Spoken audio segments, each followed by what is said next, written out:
Okay, we just began. Howard's signs are still there. We won't forget about him. Okay, Shara Bechina. Ernie coming in today? What? He's an 8-pack guy. Some people, they smoke they're 1-pack or 2-pack. He's an 8-pack. Okay. Talmud Torah Keneged Kulam, 8-pack. We just started Shara Bechina.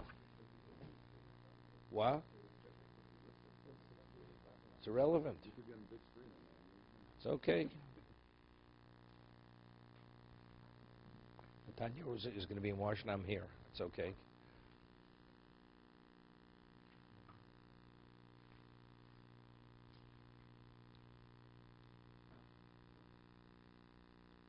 Okay, we can start from 160.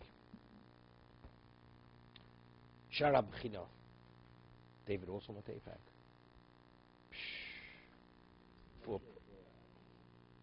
I hear. He's speaking to them, but he's coming Tuesday, I thought. No, he's already here. He's already in America.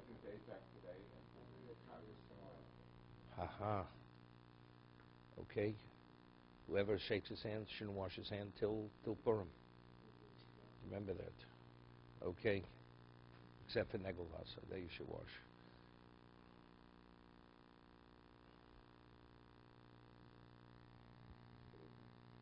$160.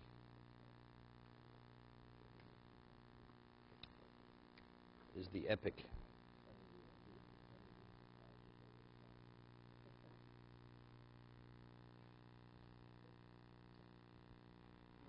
Okay. Harvey went to APAC. Harvey went to listen to Tanya. You're not sure, okay. Okay. Okay, 160. Gate of reflection. Shara Bechina. He says in the first gate, we spoke about the various approaches to appreciate the unity of God in a complete way. He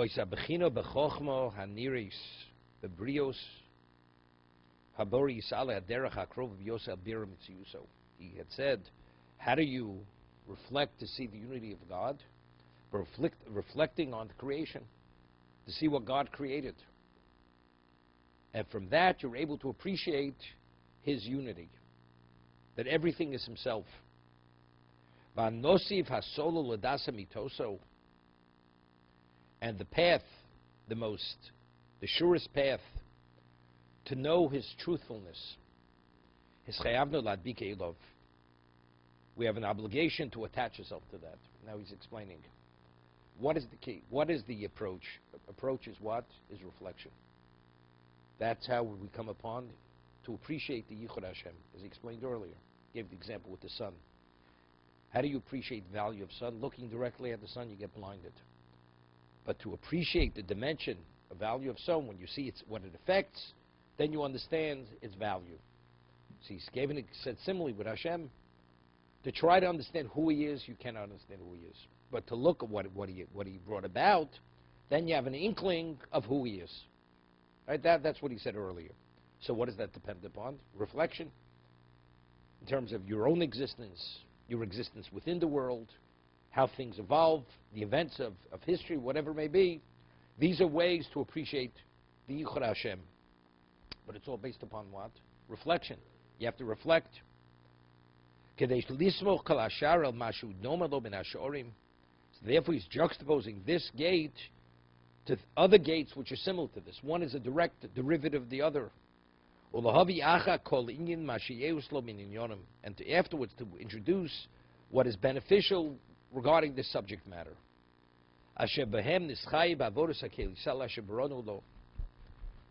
And then we'll understand our obligation of service of Hashem for what we were created. It's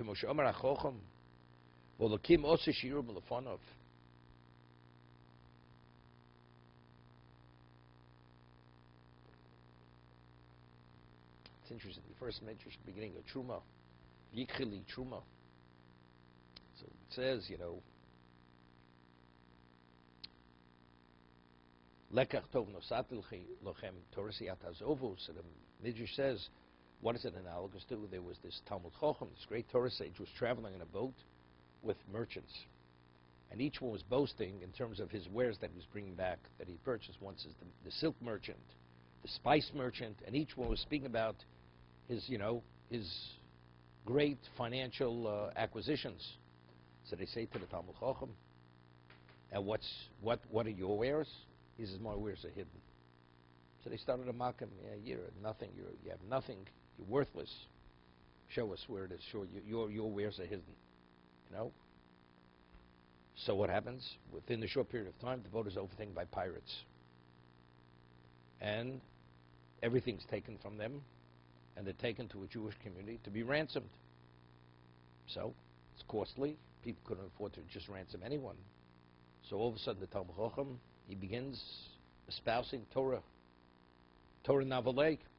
They're amazed. They ransom him immediately. Talmud Chochem, the other people, what's their value? What do they have to offer? So they're not ransomed, so they plead with him. Why don't you come into the community? They should ransom us also. So he said to them, didn't I tell you my wares have greater value than your wares? Except my wares are hidden.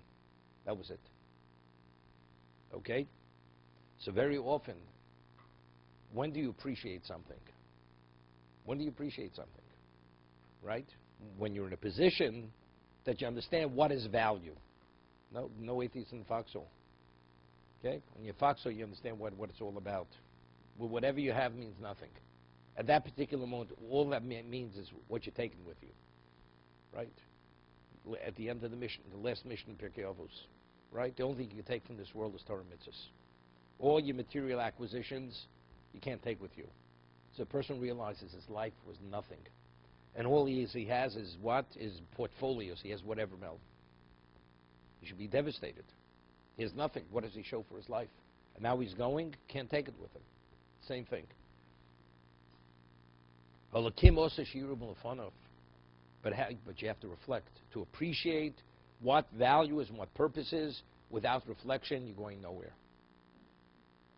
To be continued.